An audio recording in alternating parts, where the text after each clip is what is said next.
আসসালামু আলাইকুম রহমতুল্লাহ। জবাব কি পাওয়া গেল?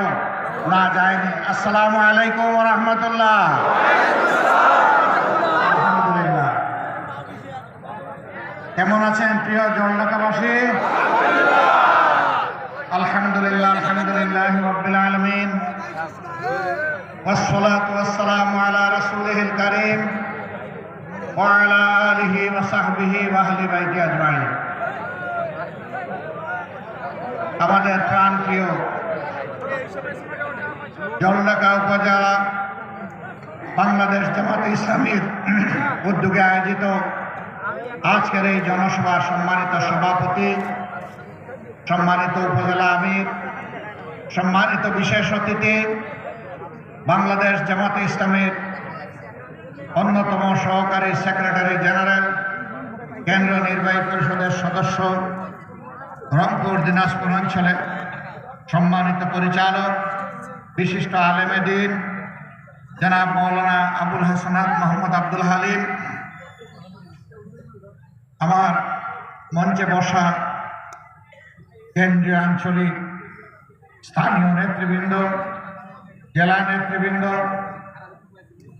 আমার সামনে উপস্থিত প্রিয় জলঢাকাবাসী ভাই এবং বোনেরা, সাংবাদিক বন্ধুগণ, আল্লাহ তাবারক ওয়া তাআলার শুকরিয়া আদায় করছি যে আল্লাহ আজকে মুক্ত পরিবেশে আপনাদের সামনে হাজির হয়ে দুটি কথা বলার তৌফিক দান করেছেন। আলহামদুলিল্লাহ। আজ থেকে মাত্র 1 কিংবা 2 বছর আগেও এমন একটি পরিবেশ বাংলাদেশের মানুষ কল্পনাও করে, কারণ পুরাটা বাংলাদেশকে একটা জীবন্ত জেলে পরিণত করা হয়েছিল। একটু আগেই আপনাদের সামনে একটা ছবি এখানে আপনারা দেখেছেন। তিনি আমাদের ভাই, প্রিয় ভাই জনাব এটিএম আজহারুল ইসলাম।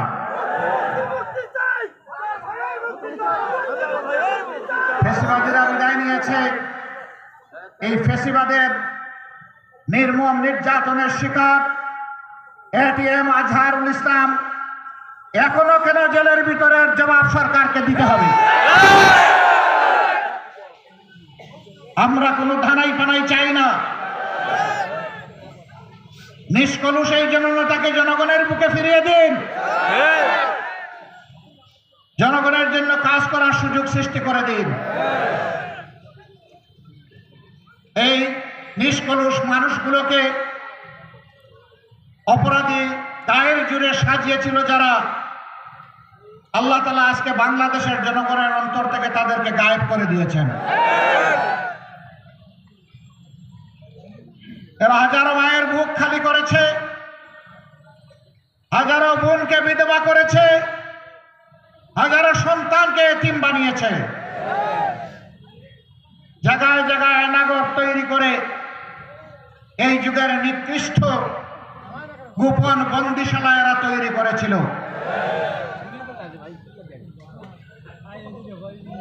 তাদের পুরা শাসনামল জুড়ে মানুষকে সুশাসন দেয় নাই। সোনার বাংলা বানানোর স্লোগান দিয়ে এই বাংলাকে শ্মশান বাংলায় পরিণত করেছিল। তারা বলতো বাংলাদেশ এখন শান্ত। আমি বলতাম হ্যাঁ ঠিকই, বাংলাদেশ শান্ত, তবে এটি সেই জীবন্ত বাংলাদেশ নয়, এটি একটা গুরুস্থান। গুরুস্থানে মুর্দারা যেমন কথা বলে না, বলতে পারে না, বাংলাদেশের 18 কোটি মানুষের কণ্ঠ থেকে তাদের কণ্ঠের ভাষা হাইজ্যাক করে নিয়ে যাওয়া হয়েছিল। কথা বলার অধিকার ছিল না। প্রতিবাদ করতেই প্রতিবাদী মানুষের উপর জুলুমের পাহাড় ভেঙে পড়ত। 15.5 বছরে তারা খুন করেছে, গুম করেছে, তারা ধর্ষণ এবং লুণ্ঠনের মহারাজত্ব কায়েম করেছে, চাঁদাবাজ দিয়ে জায়গায় জায়গায় বাংলাদেশকে নাপাক করেছে। সবচেয়ে বড় আঘাত দিয়েছে তারা বাংলাদেশ জামাতে ইসলামের উপর। রাজনৈতিক প্রতিপক্ষ হিসাবে আঘাত দেওয়ার জন্য সর্বপ্রথম তারা জামাতকেই বাছাই করে নিয়েছিল। আমাদের মাথার তাজ 1-2 জন করে 11 জন সম্মানিত দায়িত্বশীল নেতাকে তারা জুডিশিয়াল কিলিং এর মাধ্যমে দুনিয়া থেকে বিদায় করেছে। 5 জনকে অন্যায়ভাবে ফাঁসি দিয়েছে। আল্লামা দেলওয়ার হোসেন সাইদি সহ 6 জনকে জেলের ভিতর মৃত্যুর দিকে ঠেলে দিয়েছে। আমরা সকল হত্যাকাণ্ডের বিচার চাই। শুধু এই কয়টা হত্যাকাণ্ডের নয়, ক্ষমতা আসার পর ঢাকার পিলখানায় 57 জন প্রতিশ্রুতিশীল, চৌকস, দেশপ্রেমিক সেনা অফিসারকে হত্যা করার মধ্য দিয়ে তারা হত্যার মিশন শুরু করেছিল। আর এই মিশনের পরিসমাপ্তি না টেনেই বাংলাদেশকে পিছনে ফেলে বাংলাদেশকে ত্যাগ করে গেল বছরের 5ই আগস্ট তারা দেশ ছেড়ে পালিয়ে গিয়েছে। তারা না বলতো অমুক পালায় না। জাতি জানতে চায় তো আপনি কি করেছেন? আপনি পালান নাই তো করেছেনটা কি একটু বলবেন? কে পালায় দেশ থেকে? যে তার মাটি এবং মানুষকে ভালোবাসে সে কি দেশ ছেড়ে কখনো পালায়? যাদের মাটি এবং মানুষের প্রতি কোনো দায় নেই, দরদ নেই, ভালোবাসা নেই, এই বসন্তের কুকিলেরাই যখন তাদের সময় তাকে কুহু কুহু ডাকে, আর যখন অপকর্মের শাস্তির মুখোমুখি হয় তখন দেশ ছেড়ে পালিয়ে যায়। ওই আমাদের নেতৃবৃন্দকে মিথ্যা মামলা দিয়ে দফায় দফায় বিচারের নামে অবিচার করে ফাঁসি দিয়েছেন। কেউ তো এই দেশ থেকে পালানোর চেষ্টা করেন নাই। জনাব বীর কাসিম আলী কিন্তু আমেরিকায় ছিলেন। তার পরিবারের সদস্যরা, তার কোনো শুভাকাঙ্ক্ষীরা বলেছিল don't come back to Bangladesh, বাংলাদেশে ফিরে আসবেন না এখন। তিনি বলেছিলেন কেন? বলেছে যেমন করে আপনার সমতুল্য অথবা সিনিয়র নেতৃবৃন্দকে তারা জুলুম নির্যাতন করছে, আপনাকেও ছাড় দিবে না। তিনি বলেছিলেন আমি বাংলার মাটির সন্তান, আমার আল্লাহ আমার দেশে পয়দা করেছেন, আমি বাংলাদেশে ফিরে যাব, আমি আদালতে মোকাবেলা করব, কাঠগড়ায় দাঁড়িয়ে বলবো আমার বিরুদ্ধে আনিত অভিযোগ মিথ্যা। তিনি জেনে শুনে ফাঁসির রশি তার গলায় ঝুলতে পারে এটা জেনেও তিনি যেহেতু নিষ্কলুষ ছিলেন, নিরপরাধ ছিলেন, তার দুঃসাহস এবং সৎ সাহস ছিল। তিনি দেশকে ভালোবাসতেন, তিনি দেশকে বদলানো, যুবকদের হাতে হাতে কাজ তুলে দেওয়ার তিনি ছিলেন এক মহাকারিগর। তাই মৃত্যু জেনেও তিনি দেশে এসেছিলেন। আপনারা পালিয়ে গেলেন কেন?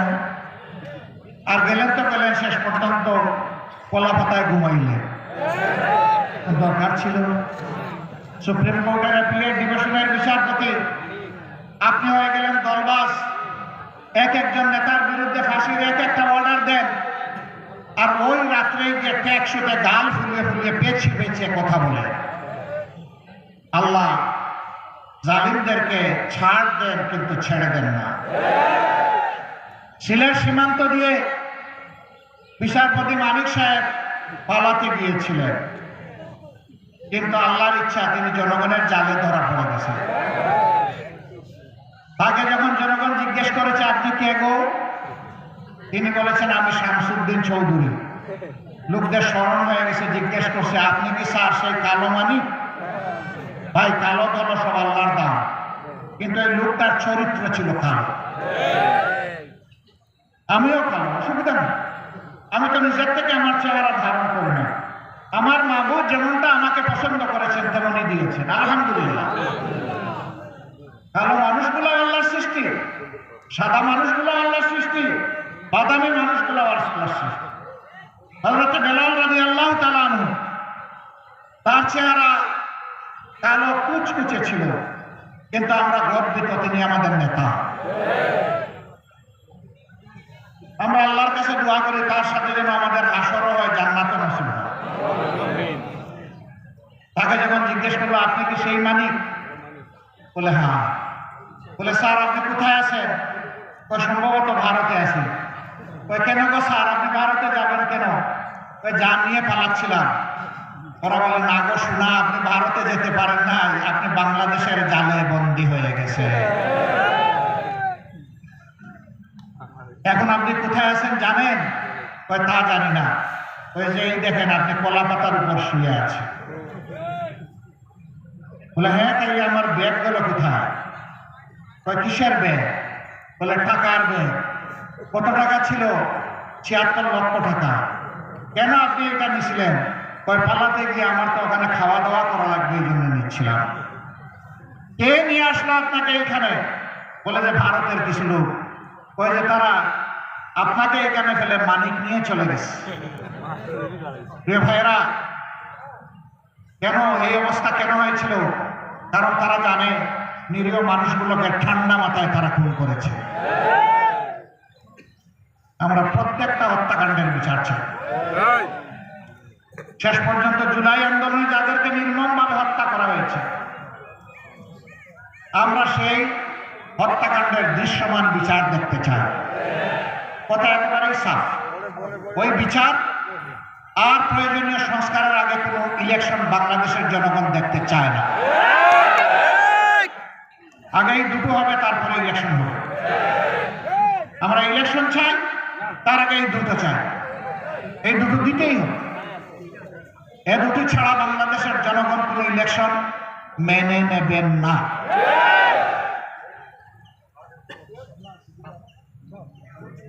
বিচার ছাড়া যদি ইলেকশন হয়, ভবিষ্যতে যারা ক্ষমতায় আসবে তারা এর চাইতে বড় খুনি হওয়ার আশঙ্কা আছে। সংস্কার ছাড়া যদি নির্বাচন হয়, তাহলে ৬/৯ ওই নির্বাচন জনগণ দেখতে চায় না। আর দামি ইলেকশন, নিশিরাতের ইলেকশন আর কুকুর বিড়াল মার্কা ইলেকশন জনগণ দেখতে চায় না। বেশি শক্তির ইলেকশন দেখতে চায় না। কালো টাকার প্রভাবযুক্ত ইলেকশন দেখতে চায় না। বেশি শক্তি এবং কালো টাকার প্রভাব মুক্ত ইলেকশন দেখতে চায়। এই জন্য আমরা পরিষ্কার বলেছি, ইলেকশনের পদ্ধতিও পাল্টাতে হবে। জনগণের প্রত্যেকটা বুথের মূল্যায়নের জন্য আনুপাতিক হারে নির্বাচনে যেতে হবে। সেই নির্বাচনে জনগণের প্রত্যেকটা বুথের মূল্যায়ন হবে। যোগ্য লোকেরা সংসদে যাবে, পেশিওয়ালা এবং কালো শক্তির মালিকেরা আস্তে করে আউট হয়ে যাবে।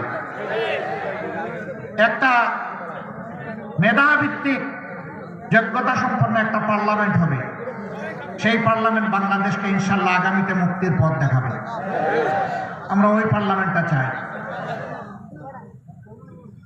আমি জামাত ইসলামের পক্ষ থেকে সকল ধর্ম বর্ণের মানুষকে আশ্বাস দিচ্ছি, আমরা মুসলমান, হিন্দু, বৌদ্ধ, খ্রিস্টান সবাইকে আমাদের বুকে ধারণ করে আমরা সামনে এগিয়ে দিতে চাই। প্রিয় বাংলাদেশের কোনো মেজরিটি মাইনরিটি শব্দ শুনতে চাই না। এদেশে যারাই জন্মগ্রহণ করবে, যারাই এদেশের নাগরিক, তারা হবে এদেশের মর্যাদাবান নাগরিক। সকলেই সমান অধিকার ভোগ করবে। কারো ধর্মীয় অধিকারের উপর কারো হস্তক্ষেপ করার কোন সুযোগ আমরা দেব না। জাতিকে এইভাবে মেজরিটি মাইনরিটিতে বিভক্ত করে দুর্বল করা হয়েছে এবং বিশেষ করে অন্যান্য ধর্মের ভাই বোনদেরকে নির্যাতিত করা হয়েছে। আমরা এই দৃশ্য আর দেখতে চাই না। আমরা তাদেরকে আশ্বস্ত করেছি। ৫ আগস্টের আগ পর্যন্ত তো আমাদেরকে কথাই বলতে দেওয়া হয় না। সেই দিন থেকে আমরা তাদের পাশে আছি, আশ্বস্ত করেছি। আমরা সবাই একসাথে বাংলাদেশ, সবাই মিলে বাংলাদেশ।